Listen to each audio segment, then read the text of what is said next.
Allez, un petit fait divers concernant une Model 3 sur netcost-security.fr.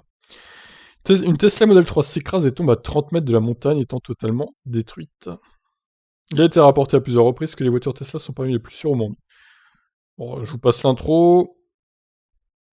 Plus que toute narration de ce qui s'est passé, les images prouvent que l'accident n'était pas un simple accident. La Model 3 a eu un grave accident lorsque le conducteur a perdu le contrôle et s'est lancé dans la montagne sur 30 mètres en se renversant et en roulant. Traduction un peu bancale. L'état du tramway sur les lieux de l'accident donne une idée du tramway de quel moment effrayant ça a dû être. La photographie montre une Model 3 très endommagée, notamment à l'avant et à l'arrière, où elle a subi les impacts les plus sévères. Elle finit dans un arbre, littéralement. Oula, à l'arrière. Oh. À première vue, il semble que les occupants de la voiture auraient pu subir des blessures très graves, voire une issue tragique. Cependant, contrairement aux pires attentes, la Model 3 a parfaitement géré la protection des occupants. Selon les informations, il y avait 4 personnes dans la voiture, et toutes ont quitté les lieux de l'accident par leurs propres moyens, avec seulement des blessures mineures ou modérées.